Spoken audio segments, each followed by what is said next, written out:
students. And it's fair to say that this was a bit of a revelation for them. So I showed them this image. I said, okay, what do you see, guys? And you see them all looking at it and staring at it and thinking, well, half the groups. I said, so what do you see? Okay, guys, what do you see? A house?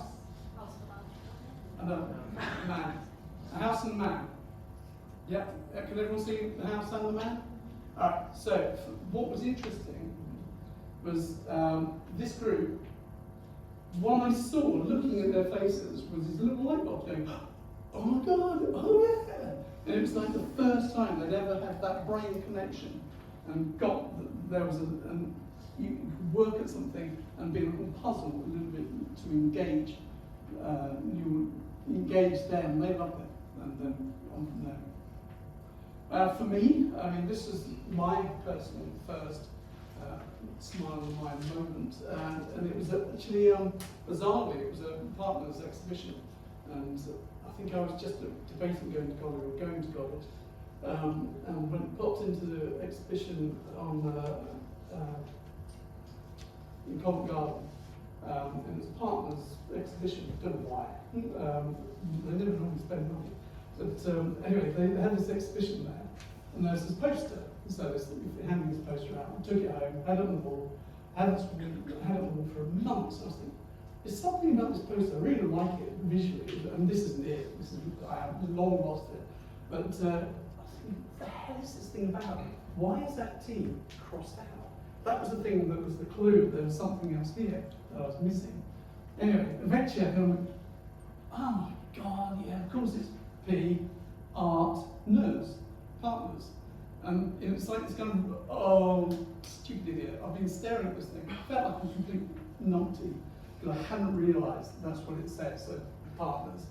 And that was my first smile of my moment. And I thought, right, I'm going to go and work there. I didn't realise I'd be there for 30 years, but 25 years, whatever it was. But anyway, oh, no sound. Nine. Light bulb. That's my light bulb. Light bulb. Might be quite have the same impact. Light bulb didn't get light bulb. Light bulb. Anyway, so that was my first smart. Yeah, this is mine. Speaking of like the idea that Wick kind of stays in the back of your brain for years afterwards, this is actually from 1986. It's going to look really dated, the production values of it, but it's something I still vividly remember. I was 14 at the time, but I remember this being on TV a lot. It's an ad for The Guardian. I won't say anything more than just An event, seen from one point of view, gives one impression.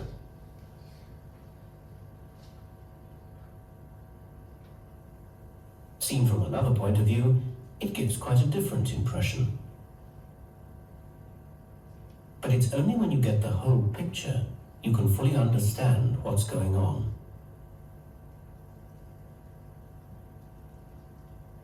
Yeah, I remember seeing that. I don't really put how it lands today particularly, but it's because I would say I think the production values make it look slightly pantomiming the way those bricks kind of topple down.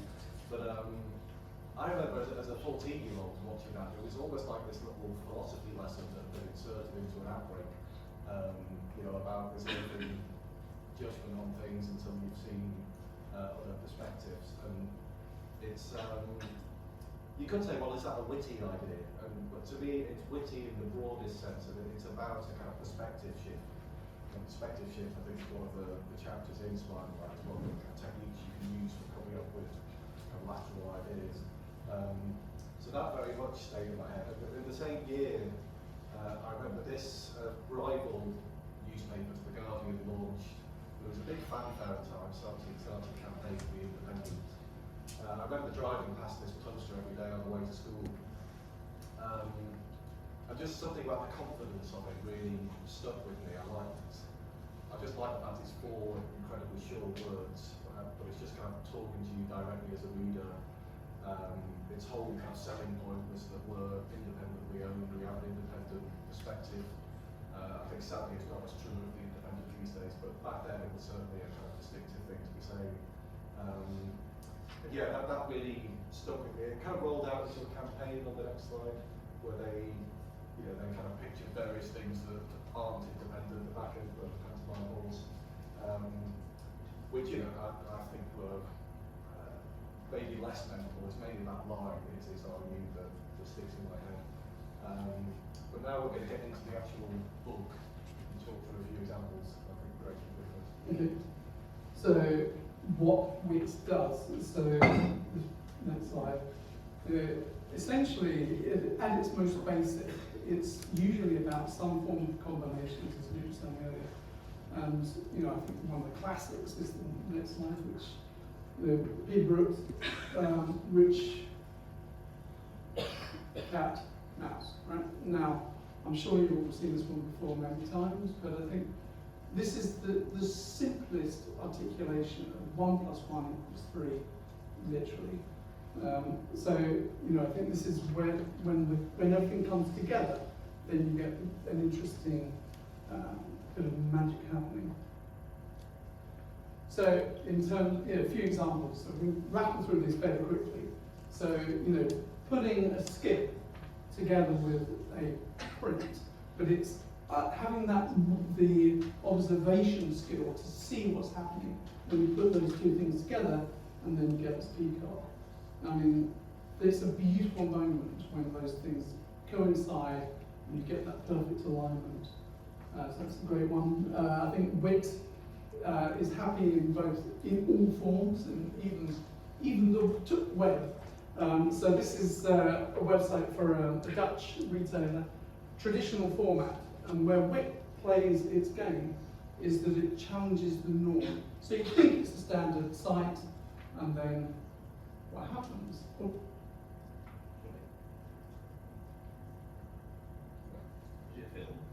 Yeah.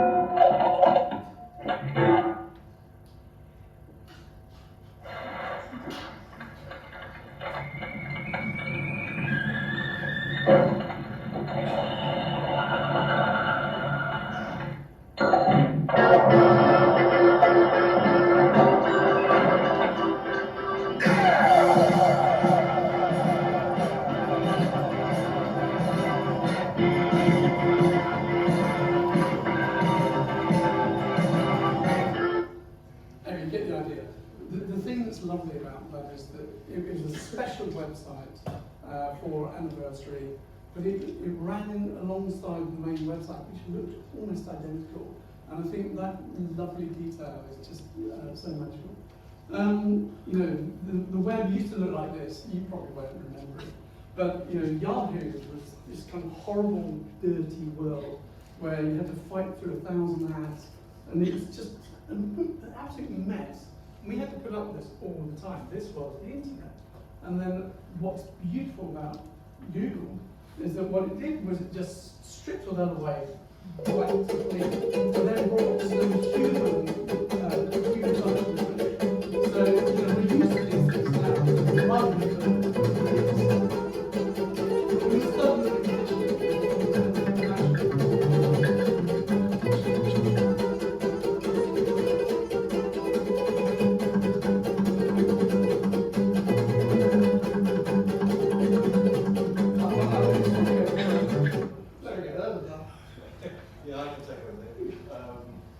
staying with tech, you flip forward, Amazon are kind of an interesting example because, as I said earlier, we kind of wanted to show wit is a way of thinking that also works for big brands, and this, you could arguably say this is the biggest business, for better or worse, the biggest business success story of the last 20 years.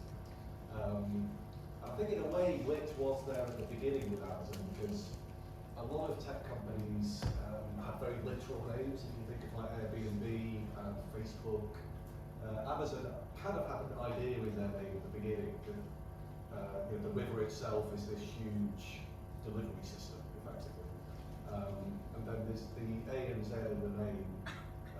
So initially it was purely a bookshop. So there was that kind of literary idea of a book from A to Z. And then they linked them up with this arrow, which is then becomes a smile. And they continue using that, and all their marketing has become the central thing. Again, I think you could argue it's one of the most recognisable logos that's come along in the last 20 years. As I say, you can argue, for better or worse, is it good to be putting this kind of human face on Amazon? But I think what it does demonstrate is that it's that way of thinking, I think, can be quite powerful. And I think they've got a name that, it's kind of embarrassing that Airbnb is called Airbnb, and or Facebook is called Facebook. It's like, they're such small scale virtual names. It's like Carphone Warehouse or something, some companies just outgrow their names quite rapidly, whereas Amazon, I think, stands the test of time. Keep going. So I picked out a couple of, being the writer in the room, I picked out a couple of words-based examples of wit. And this one, it's kind of the most boring brief you can get, really, which is do an ad campaign for an insurance company. Well, maybe not boring, but it's one of those samey kind of briefs you can get. 1,000 ad agencies have tackled that brief before, but how do you sell insurance in an interesting way? So this campaign is purely words-based, and it was just this series of headlines that take an unexpected turn halfway through. So I never want children, are great. So it's kind of, and she's my everything, went wrong. And then you see the supporting copy for all life's twists and turns, flexible financial plans. You keep going forward. I love my house, now belongs to my ex-wife. And then you can see the long story. So it's the Swiss life. But as I say, as a writer, it's lovely to see an idea that just, all it needs is words. But they do so much in a short headline.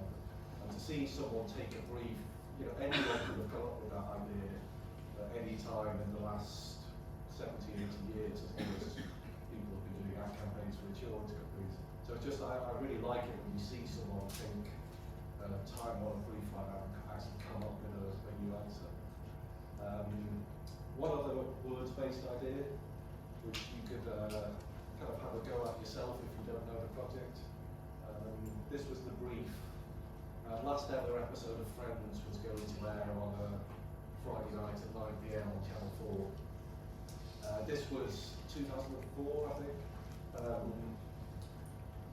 And it was a huge kind of cultural event. This was back in the days when everyone used to tune in at the same time to watch the same programme. And Friends, maybe you could say Friends was the last big unified TV series that everyone just seemed to watch. So it was a big moment, and the brief was just to build up some anticipation, let people know this is the last one after however long it was, 10 years. You can kind of stare at the logo and you might see the answer.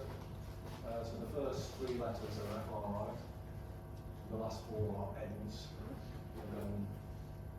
It's just a beautiful thing just to see the answer kind of hidden in the question. And it's going back to what I said earlier about kind of clever ideas. This is very clever, and it is, the creative showing off. But it also just works so well. Because if you're flicking through a newspaper, all you've got to take in are 2 words with an incredibly familiar logo, and you get all the information you need, and it's Friday Channel 4. So I think it's just a lovely. One of the other things I like about it is that it does its job in that moment, in that week. But 20 years later, you could be talking about it in a context like this, where it almost becomes a little cultural work of art almost. It kind of captures this moment of kind of cultural evolution. And I think you could hang that on the walls of like 10 galleries, and it wouldn't look out of place. Having done a couple of words once, this one has no words. So this is for the Manchester Comedy Festival. It's my art studio. So the only words on it are the Manchester Comedy Festival and the dates. but I just love the way the portraits, there's a few more. They just convey why you need a comedy festival, and maybe arguably why you particularly need one in Manchester. I can say that because I'm from Manchester, but yeah, it's just so that the confidence of it is so great, I think. And what I particularly like is it's an ad for a comedy festival, but I suspect it's funnier than nearly all the stuff that appears in that festival. You know, it's like a work of comedy in itself. And I think that's what design can be sometimes. It can be as good as the biggest marketing, or even better than the biggest marketing. What's next? Oh, okay. So this one is one of my favourites, just because it is so beautiful.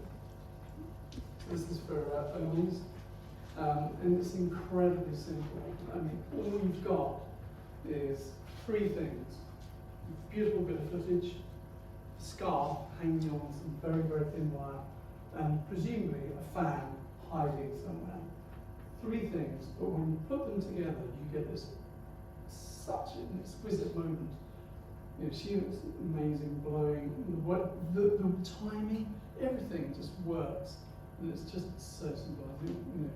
I think Hermes is one of those brands that, from a luxury point of view, just understands how to get the balance between having a communication that engages people and selling in an elegant way. I mean, I suppose they're not really selling, but they are selling. You know, they're saying so much with so little. I think that's incredible. Right, this one. So this is unexpected. So the context for this is we were working with Network Rail at the time, and for me this was one of those ones where I was very angry that they had a brilliant idea and we didn't. And it's called Dumb Ways to Die. And it's a long film, and I'm sure you probably know it, so it might be fun. So I just think it should. Dress up like a moose during hunting season. Disturb a nest of wasps for no good reason. Stand on the edge of a train station platform. Drive around the boom, get out a level crossing. Run across the tracks between the platforms. They may not rhyme, but they're quite possibly dumbest ways to die. Dumbest ways to die. Dumbest ways to die. So many dumb ways to die. Be safe around trains. A message from Metro. So you mentioned it, Bruce. You've got to stop people killing themselves on the track.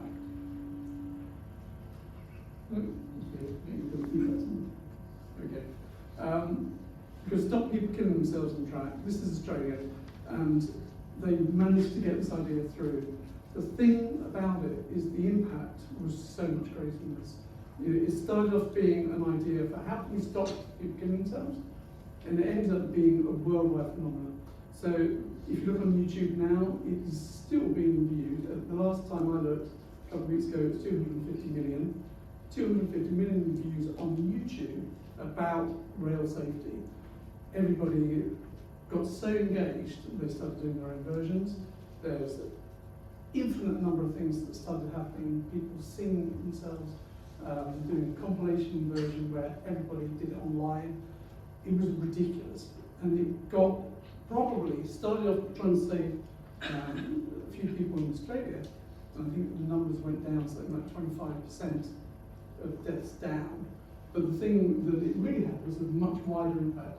It was played on the radio as a song that was requested time and time again because people loved it as a song. The animation became this kind of subtle way of saying, you know what, it's funny, but think about it for a second as well. And the use of wit to tell a tough story is something that repeats quite often, actually. It's a really great way of doing it. And as I said earlier, for me, it was like this personal thing that, shit, I wish I'd done that. So this remains my absolute all-time favourite project ever. and it probably will be until something even better comes along. But right now, that's been there for about 20 years. Wit, so it can also be very juicy. I just like saying juicy. No reason for it really, but you know, imagine a brief. We've got some banana juice to sell. How are we going to do the packaging for a banana juice? Well, one option is to do it literally. Here you go, selling bananas. It's all there, nothing wrong with that. But the beauty of simplifying that so that it's just the banana and the details of the top of the Tetra Pak is just exquisite. Unfortunately, this didn't roll out as a mass product. This was an art piece.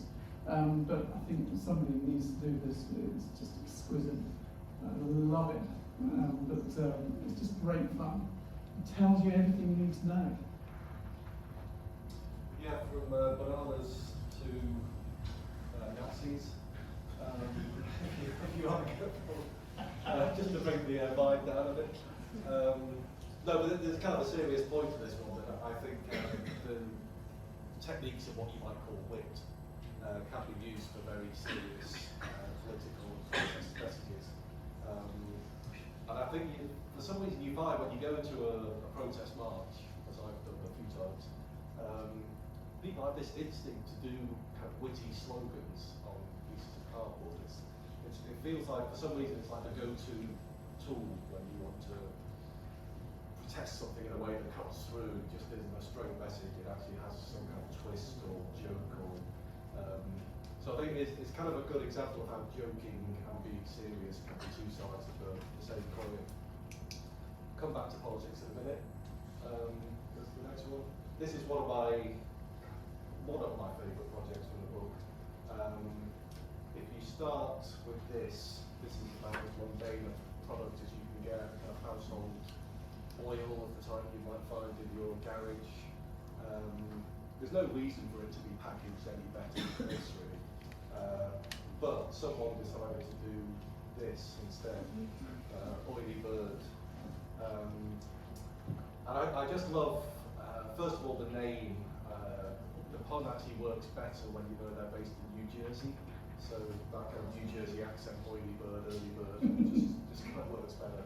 And then the name becomes the inspiration for the graphic design on the packaging. So you've got this bird, and then the lovely thing is the spout becomes the beak and the eye of the bird when it opens. And if you go to the next one, the spout, it wasn't just there for decoration, it's a patented piece of kind of design that was a special non-drip spout. So everything's there for a reason. And it all slots together. It's writing, graphic design, and product design all working together towards one idea. And as I say, the thing I love about it is it's so much better than it needs to be in a way. No one really needs to do an oil that you get sticking in your garage and do it this well. But I think that's what it does sometimes. It's kind of a generosity about it. It's just someone, and the designer of this is anonymous. We don't know who did it. But they kind of left this little gift to the world, this smile in the mind that just exists in everyday life. So we're getting towards the end. We've both picked out like one favourite project from the book. I'll do mine first. So this is going back to politics, so it's an example of which trying to change something. Came out in, I think it was 1974. The government was introducing museum admissions charges, where previously museums and art galleries had been free entry. There was a big kind of movement against this, and this was a poster and a press ad. So we, the other side, the board, opposed the government's intention to introduce admission charges. And it takes you a second to realise, obviously, these are all very famous signatures of Van Gogh and Picasso and so on. I think it's a lovely idea, but it didn't work. It was done by a pentagram, by the way, or the early version of a pentagram. It didn't work. The government went ahead and introduced the charges. And you could say, therefore, it's just yet another example of, okay, someone's done a clever poster. They maybe got a round of applause for it from a few other designers, but it didn't actually change anything out there in the real world. But you fast forward 30 years, Chris Smith, who was the Labour Secretary of State for Culture in 1997, he actually reversed the policy. He reintroduced free admission. And he said in an interview, I remember as a student being struck by a poster arguing against museum charges. And then he describes the poster and says, it made me realise a simple truth that free admission is all about giving everyone, no matter what their means, the chance to see the greatest works of art, science and history that our nation has. And I actually kind of stumbled across that quote in a Guardian interview. And you know, he doesn't specifically mention which poster it is, but I kind of thought, oh, sure, I've seen that, and it was actually in Spine of the Mind. That's how I knew it, and I just love the fact that it kind of shows wit. You know, it stays in the back of the mind, but it can stay in the back of the mind of somebody who goes on to become the culture minister. So even if you don't, I think quite often as designers and writers, we do work, particularly when we try to do more political work. And you feel, oh, maybe you're not really making a dent in the world. But I think it's just a lovely, inspirational story of how you can be making more of an impression than you realise. And it may just take 10, 20, 30 years for it to actually happen. So my favourite from the book is this one, which is Death When You Die. I mean, essentially, so Jack Lemmon, I don't know if you probably do. Does anybody here know the actor Jack Lemmon? Yes. 2, 3. And 4, if you over there, excellent. Okay. For those of you who don't, Jack Lemmon was in Some Like It Hot, The Apartment, loads and loads of fantastic films. Brilliant actor, a comedy actor. Now, you know, what's interesting is, you know, at the start of every film, there'll be Jack Lemmon in. Okay, so what happens when Jack Lemmon, obviously at some point or other, dies? He has his tombstone engraved with Jack Lemmon in, because he is in. So I just think that the wit of that is a permanent reminder that this is a guy who just brought joy to the world. I think it's just so exquisite. So ever since I've seen this, I've been trying to work out what to put on my tombstone. My wife's like, you're not going to have a tombstone. You're in the big pit of becoming unmarked pit.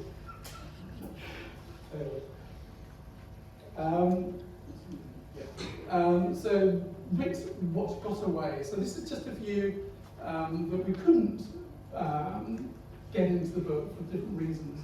So this is just a bit of an inside track, because obviously they're not in the book. So, you know, these famous posters, right?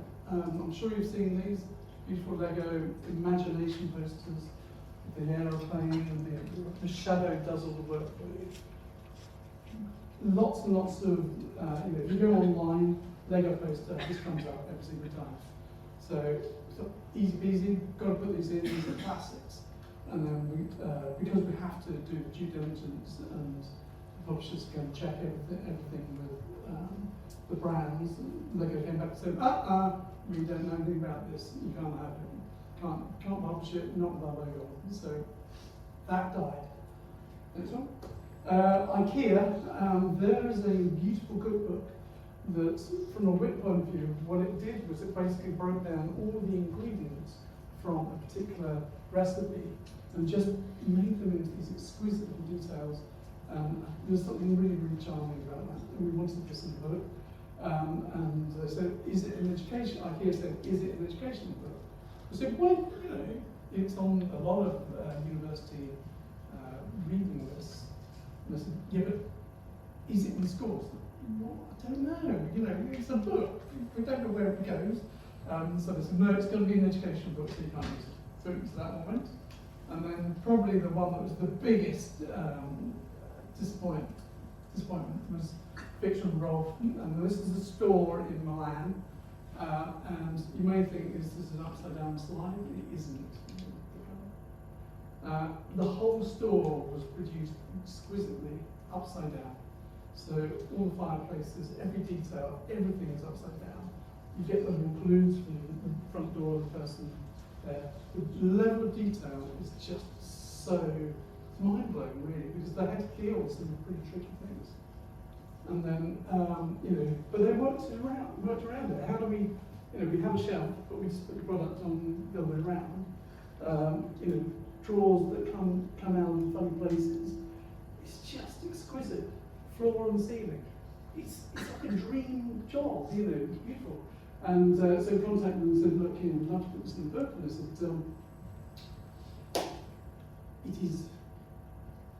it is gone. We have moved on. We have done something else. We do not look back. You cannot use it. It is in the past. You can't use it. And we went, no, it's there for prosperity. No.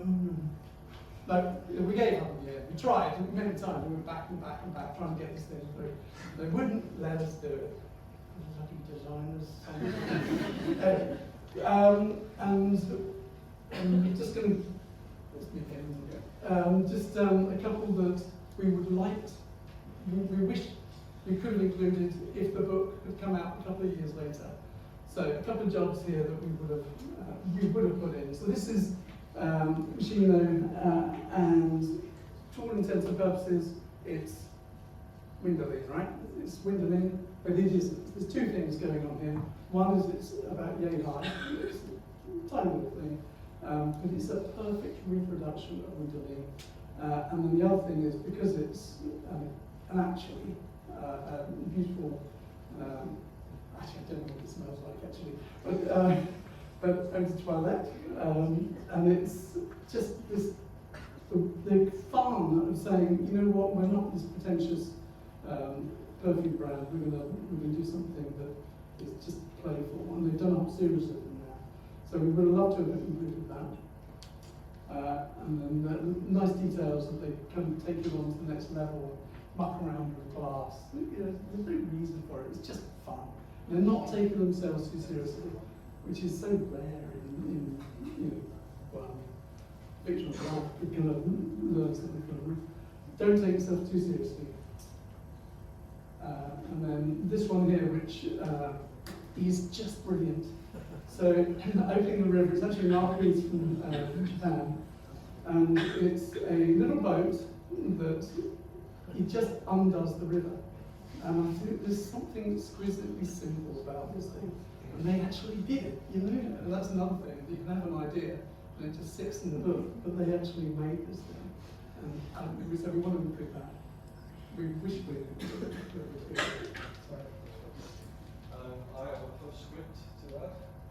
So this is about kind of what happened next, really, after Spider-Man came out. It came out 2016, and I think advertising generally took a kind of turn 2016 onwards. It's been quite a serious place, advertising. It's been the key word that keeps coming up in every conversation is purpose. There's a lot of purpose-based advertising where big brands kind of embrace or attach themselves, often in a slightly spurious way, to a political cause, and kind of market off the back of that.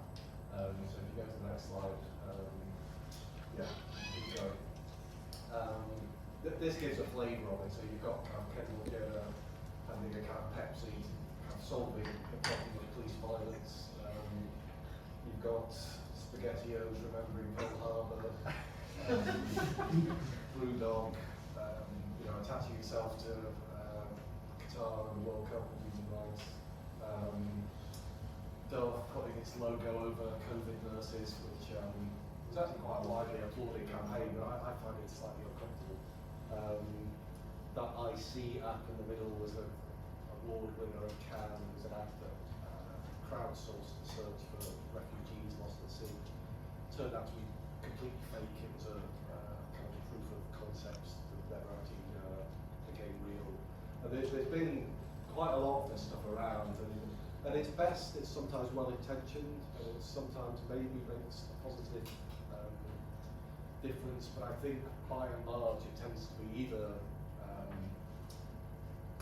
pretty reprehensible like the IC thing, or it tends to be counterproductive. I think it's I think it turns a lot of people off advertising and kind of get a bit disenchanted with these brands just being very preachy, very trying to make you cry more than they make you laugh in a way. And I think that I've written about this a bit. I write a Substack where I kind of about this stuff. But one of the things I've said is that people used to laugh at ads, now they laugh at ad agencies. And I think it's partly, I think culture has, people, the wider public have noticed that ad agencies are getting a bit full of themselves. They're constantly, there are all these brands posing as like moral political heroes.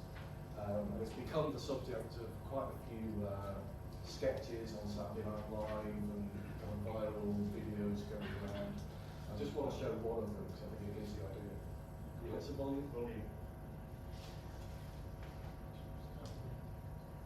After I removed his cranium, I stimulated his amygdala, and I took his hands into mine, and I said, Jimmy, you're going to be okay. It must be so rewarding to be a brain surgeon. So Greg, what do you do? I'm in advertising. Oh, Are you working on anything exciting? I just finished this amazing case study. Case study, is that like a commercial? No, it's for awards shows. Yeah, to show the judges how successful the campaign was. I did this innovation piece for Charlie's Chutney. Never heard of them. It's a small local chutney company that we approached. What did you do? I created a left-handed mango chutney. Yeah, it's this left-handed jar of mango chutney designed specifically for left-handers. It's for National Left-Handers Day. The planner really helped beef up the case by playing on how the left-handed community is underrepresented. It's important. So you can find this in stores, I guess, yeah? No, it was more of a limited run. We sold out though. How many did you sell, Greg? 6. Only 6 jars. And I bought 4. Yeah, but we generated 12 billion impressions, and we helped build brand engagement by 112%. We also won the Grand Prix.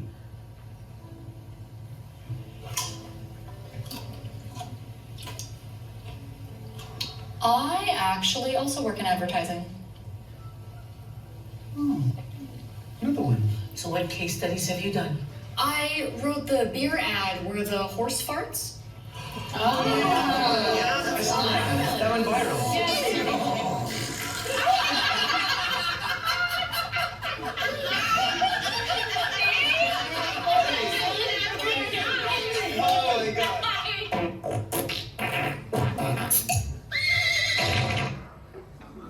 Yeah, that came out last year. I think the point is, you make jokes like that because you know people are going to get it. And I think people, whatever you think of purpose-based advertising, I think there is a general sense out there that people are calling bullshit on it a little bit. And I think that there's a bit of a swing back towards humour in advertising, which I don't think makes advertising any less serious or effective or engaged in the world. I think humour can actually be, ironically, more socially purposeful. You're actually adding something entertaining and human and interesting to the world and doing a good job for the client. And when you do that, the client takes money, employs people, and funds the whole supply chain of people. Hopefully that company also pays its taxes, and you're doing something socially purposeful in a way just by engaging on that level. I just wanted to finish by showing one ad. This is a very recent ad for an American parcel delivery service. It's only a 30-second thing, but yeah, you get the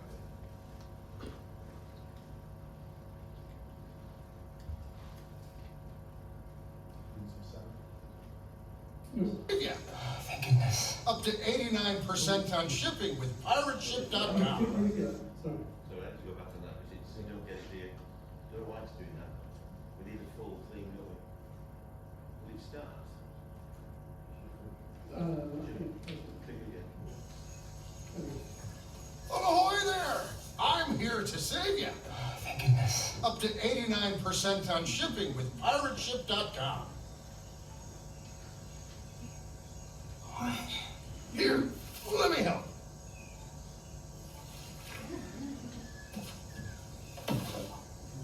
Where are you going? To save you up to 89%. Pirateship.com will save you money on shipping. Yeah, there's a whole series of them that kind of uses that the same. The different scenarios of different people kind of not getting rescued. But to me, it feels like a return to what advertising does really well. It does all the, it's funny, but it's selling very hard. It's pirate ship saves you money. So it's rooted in what the customer actually wants. But it also just uses classic devices, like there's a bit of like Sonic branding at the end to make it memorable. There's the pirate himself, who's a kind of brand mascot. And these are all kind of time-honored techniques for how you make a brand recognisable and memorable. Yeah, my sense, maybe I'm being optimistic, but my sense is we're shifting back to a slightly more kind of a healthier place where ad agencies are just doing work that works, is funny, and yeah, does a good job for the client. Great, finish us off. So this is just a quick snapshot of the book in totality. And I think what's interesting is it's been 7 years or so. It's been reprinted. The new version was reprinted multiple times, but then it kind of stopped being printed during lockdown, and we thought, oh, that's it, they're not going to do it again. And the price on Amazon and eBay was just ridiculous. They were going for £300 off. And so we went back to publishers and said, come on, you can't, this isn't fair to people. Do another reprint.